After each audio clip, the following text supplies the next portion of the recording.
morning, Maria Shakil. In the wake of the Shraddha Walker murder case in the national capital, which shocked the nation, a similar and gruesome murder has emerged from Mumbai. A 56-year-old man has been arrested for allegedly killing his live-in partner and chopping her body into pieces at their rented apartment on Mira Road. The accused, identified as Manoj Sahani, was staying with his 32-year-old partner Saraswati Vaidya. Decomposing body parts were found in the home. Police say the murder could have occurred 2 or 3 days ago. They have recovered 13 body parts and are trying to find where the rest were dumped. As per the FIR, the accused used to boil the body parts in a cooker in an attempt to hide the smell. But the stench alerted the neighbors, who raised the alarm. Police have also recovered a tree cutter from the apartment, as well as the buckets which were reportedly used to store the body parts. The accused has floated the theory that Saraswati committed suicide and he wanted to dispose of the body, and as he did not want to be blamed. Forensic teams are at the apartment to unearth more evidence, but the question remains. Both Shraddha and Saraswati were murdered and butchered, and their partners, those they loved and trusted, are the prime suspects. What really explains this mindset behind such barbarism?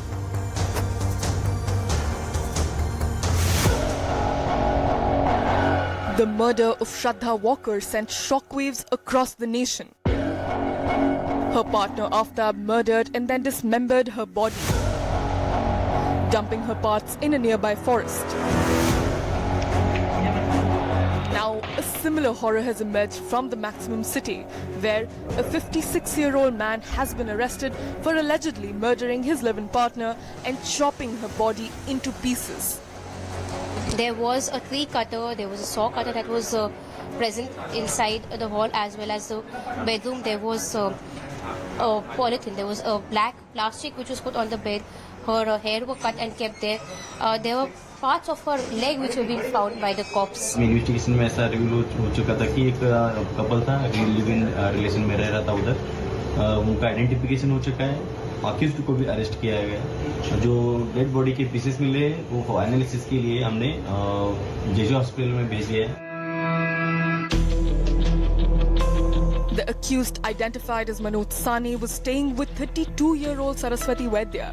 Decomposing body parts were found in the home, and the police say the murder could have occurred 2 to 3 days back. Police have recovered 13 body parts and are trying to find where the rest were dumped. As per the FIR, the police have recovered a tree cutter that was smeared with blood and say that human flesh was kept in a bucket near the kitchen. Sources say the accused used to boil the body parts in a cooker in an attempt to hide the smell. But the neighbors raised the alarm. मैंने first time intimate किया था, मतलब मेरे को smell आई थी, तो मुझे ऐसा लगा था कि हाँ कुछ इश्यूज है इधर. लेकिन मुझे लगा नॉर्मली कोई माउस चूहा मर गया रहेगा तो उसकी स्मेल आ रही, स्टिंग आ रही है. लेकिन 2 दिन कंटिन्यू आ रही थी. वो कैसे आ रही थी? आफ्टरनून और नाइट में आती थी, मॉर्निंग और इवनिंग में नहीं आती थी. Forensic teams are trying to unearth more evidence, but the accused has floated a theory that Saraswati committed suicide and he did not want to be blamed for her death. The police is not buying it. एक बंदा है मनोज साहनी करके और उसकी wife थी वह सरस्वती वैद्य करके. सरस्वती वैद्य की उसने हत्या की है और उसने उसका डिस्पोज ऑफ करने के लिए उसका पीसेस करने का ट्राई किया है, ऐसा प्राइमरी इन्वेस्टिगेशन में निष्पन्न हुआ है. From Shraddha Walker to Saraswati Vaidya, both women targeted by their partners, then murdered in the most barbaric fashion and butchered to hide the evidence. The big question remains, what explains this mindset? Bureau Report, CNN News 18. Yashwardhan Azad, former IPS officer, is joining me live. We also have Lalita Kumar Mangalam, former NCW chief. Rukmani Singh is an advocate. Dr. Deepak Raheja is director at Hope Care Foundation. Dr. Raheja, what really explains this kind of mindset? So obviously this is not a normal situation. So this is a mind which is extremely debauched. It is a sick mind.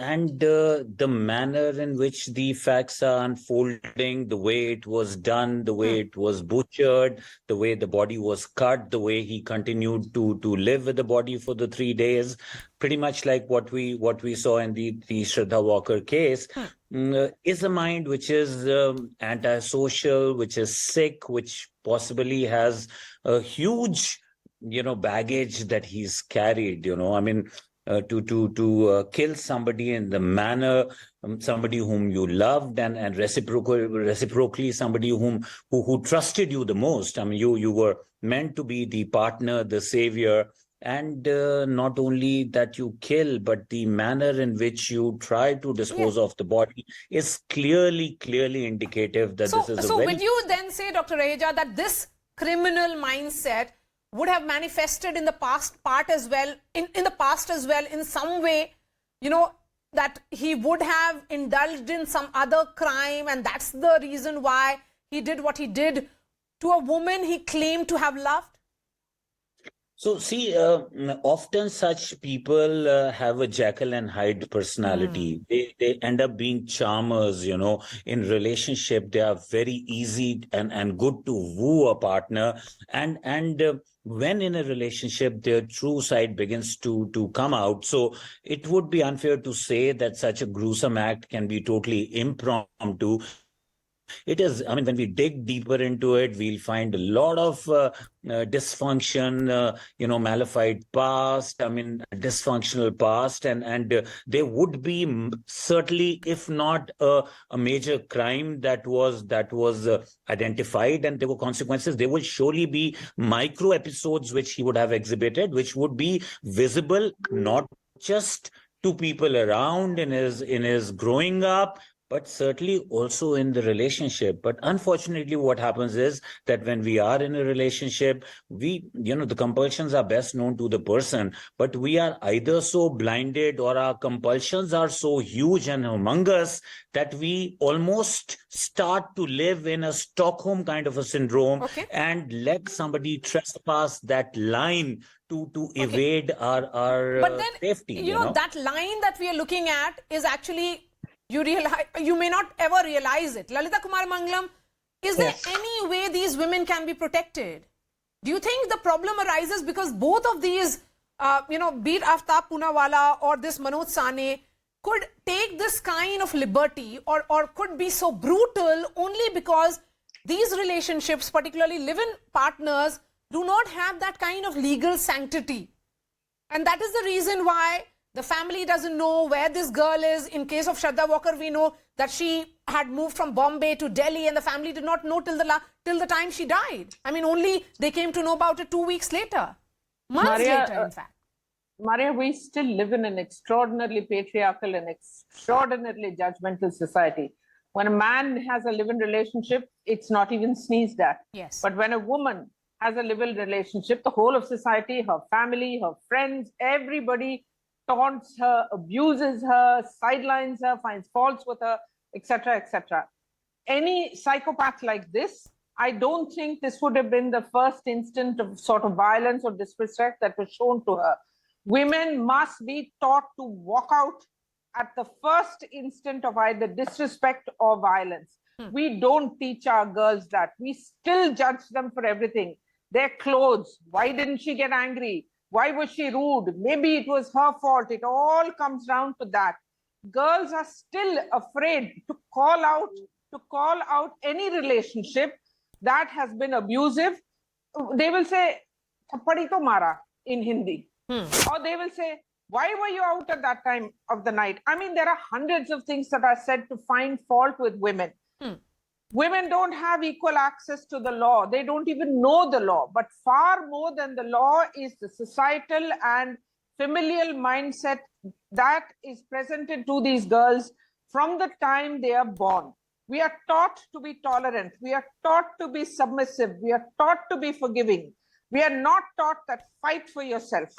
Very, very, very rarely does this happen. Now, slowly... Thank you for putting that across so well. Yeah. That, women in general and Indian society has been about let women not fight their battles. Yes. Would you then say, Yashwardhan Azad, that even the response of the cops in such cases, such heinous crimes, is, going by the book, a book which is always somehow always against women? I mean, we have seen how it has happened in the case of Shraddha Walker for weeks. Aftab Poonawalla took the cops around, recreation of crime scene. Nothing like that happened. And towards the end, we really do not know what is the way forward, because everything is circumstantial evidence. No, I wouldn't say that the cops remained insensitive throughout. I mean, things have changed. And, living together is a middle-class morality sin. I mean, amongst the very poor or amongst the very rich, it really doesn't matter who stays with whom, and nobody cares also. Now, even in Shraddha Walker's case, I mean, if I was even the policeman, what could I do? I mean, the father has come, the girl herself has come, she's an adult, and she's coming and saying that, no, everything is all right and everything is fine. So, against her statement, how do you lodge an FIR? I mean, there are also, problems. What I feel in these cases is that, see, signals are there. Signals are definitely there for a sick mind like this barbaric thing which he has done. So, which would have been spotted by the neighbors, by people around. I think our society is getting desensitized, absolutely atomic. We don't have, the families, our mothers and grandfathers staying with us. These are all, small people in the flats who don't even know who's staying next door and what they do and things like that. And therefore, in this particular case, the girl, while I agree with Lalita ji on many points, in this case, the girl was extremely more vulnerable because she was an orphan. And being an orphan, obviously, she is not aware of anything around her. A poor orphan, if she's living with a 56-year-old guy, she has no option but to accept anything. Therefore, who's going to spot these signals? I think perceptive minds around neighbors, they can do it. For example, they were not even coming out. Now, from the CCTV and from witnesses that the police is going to, ferret out evidence that, yes, 7 days back this had happened, while going to a shop, this had happened, she perhaps confided in somebody. So this is all a post kind of recovery. It's very sad that these things cannot be prevented. Yes. I can't really understand what can be done except, of course, sensitization, agree with the police, of the neighbors around and of the women themselves. Yes, and that absence or lack of family support, Yashwardhan Azad, that you point out rightly in case of Saraswati, because she was an orphan. And a 32-year-old orphan living with a 56-year-old man who is, who is her killer. So how would it have manifested? Maybe she sought some help. Rukmini, what are the rights of a woman who is in a live-in relationship? This whole incident sends shivers down my spine. A psychopath killer is such a gruesome murder. Yes. That a woman, two consenting adults staying in a live-in relationship, and woman is not being able to reach out to anyone because of how a big this whole live-in relationship is a taboo in our society. The woman, of course, can in this case can definitely reach out to the police, and if she's facing any kind of trouble from her live-in partner, be it she's being tortured or anything, she can definitely reach out to the police and complain. And she has all the rights of a married woman. A live-in partner has all the rights of a married woman, and she can definitely reach out to the local police and report to them that she's being tortured or any kind of problem that she's being faced by her live-in partner. Apart from that, but women are not able to reach out to others because this whole it's a deeply patriarchal society, and women are not being able to reach out, call out, and because of being judged. So definitely we need to change this whole perception about live-in relationship and women being living in relationships. So I think women, we need to sensitize people more about this whole live-in relationship perception, and help like the neighbors got to know about the mud, got to know when the stench came out from the flat.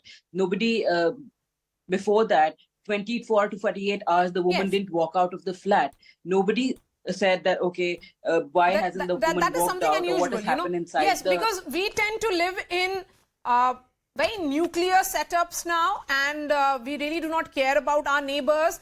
That lack or absence of support systems that used to be there, that is no longer, doesn't exist anymore. And who is our neighbor? What is the nature of that neighbor? How does he or she behave? We really do not know, because our interactions is so minimum. Yes, Lata Kumar Mangalam, go ahead, ma'am. Yeah, our society needs an enormous number of support groups. Yes. I agree with the breakdown of the joint family system and the family system itself per se. Two things here could help. Actually, three things. Okay. Teach every child self-respect. Yes. Teach them to be absolutely economically independent. Very often, women are caught in relationships because they don't have a Yes. level of economic independence which can help them to walk out. That's right. Also, make sure that in every society, especially towns and cities, small, big, doesn't make a difference, that there are a large number of support groups for women who can reach out for any problem, whether it is health, whether it is a violent partner, abusive partner, etc., whether it is sexual harassment on the street. And the police must be told to give importance to women who complain. The Yes. problem is today we have a system and all VIP problems are dealt with overnight, fatafat, as we say in Hindi. But the problems of the ordinary man do not seem to get that importance at all. Okay. Women must be taught to reach out. Stop feeling ashamed for every small thing that people throw at you. What color lipstick you're wearing, what color dress you're wearing, short, long, whatever, it doesn't make a difference. Put yourself first. We are not taught that. Yes, And this has to I be both agree with you on familial, that. Dr. Reja, society, do you think etc. a man such as this one, Manoj Sahani and Aftab Poonawala, they would have displayed this sign of sheer barbarism at some stage in the relationship? Anger issues and others? I definitely think that, unfortunately, we can't go back and Yes. dig to find out what was really transpiring between them.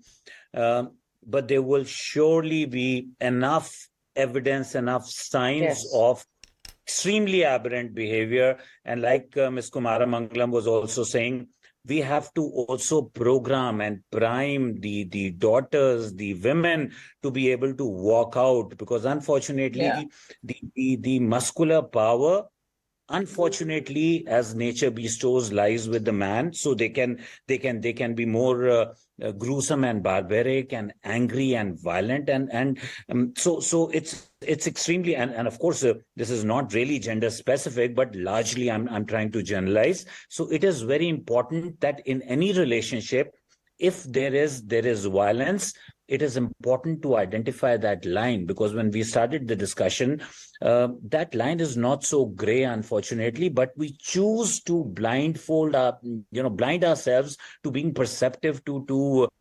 understanding, because we are worried about the shame and the judgments and what the society will say, what our families will say.